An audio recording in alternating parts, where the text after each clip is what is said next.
আজকে একটা ছোট্ট ভিডিও নিয়ে এসেছি। তো আজকে আমরা চলে এসেছি আমার বাপের বাসায়। তো এই দুজনে নিয়ে আসলে যা হয় এই যে দেখেন,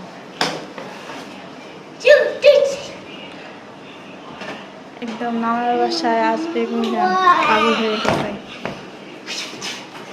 চলো চলো সবাই চলো। কালকের থেকে বলতেছে নানার বাসায় যাবো, নানার বাসায় যাবো। পাগল বানায় ফেলেছে। আজকে নিয়ে আসলাম।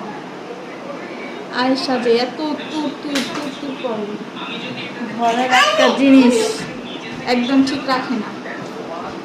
সারাদিন লাফালাফি আছে। এগুলো দেখেন কেমন এখানে টিপটা ছাড়া শুয়ে দেখবে, দেখার কোনো খবর নেই। এখানে দুজনে ফালাফালি লাগে।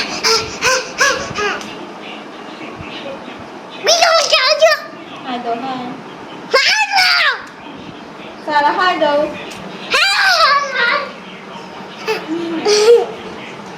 মামার বাসা আসার জন্য একদম পাগল হয়েছিল। তা চিন্তা করলাম নিয়ে যাই, নিয়ে আসছি। এখন আর যাইতে চাই না, বলে যে আমরা এখন যাব না। তো এখন দেখি রাত 9টা-10টা বাজে গেছে। এখন যাওয়াটা আমার মনে হয় না ঠিক হবে। হয়ে গেছে। এই হচ্ছে আজকের ব্লগ, ছোট্ট করে একটা ব্লগ করে নিলাম। আর ব্যাচেলার বাড়িতে এরকমই হবে, যেহেতু আমার আম্মু নেই। এই যে তাদের অবস্থা। আয়েশা ঘরগুলো অনেক পরিষ্কার করছি। এরা তো ঘর বাড়ি একদম পরিষ্কার করতে চায় না। সবগুলো আমি নিজে হাতে পরিষ্কার করছি, একদম চকচক করতেছে। আর এই যে শুধু ফালাফালি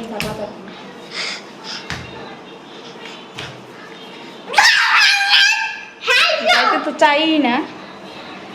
আর চলে গেলে একদম মনটা খারাপ করে, বলে যে আমি নানার কাছে যাবো, আর মামার কাছে যাব। কিন্তু মামা আসলে মামার কুলে আর যাবে না, মামার কুলে আর যাইতে চায় না।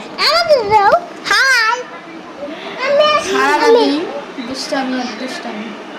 ওদিনটা ফালাই দিয়া মেয়েটার অবস্থা খারাপ করে ফেলেছে। ছেলেটা দেখেন কি অবস্থা,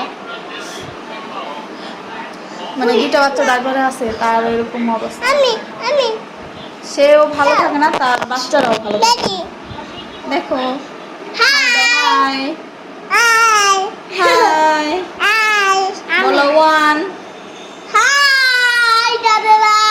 আলিফ। একটু পড়াশোনা তো সবাইকে দিতে আসো তো। সারা আম্মু বলো আলিফ। বা তা সা জিম হা। এক বলো, 1 2 3 4।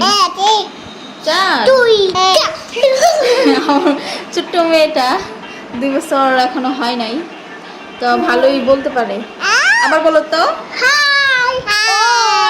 1, তারপর 2 3।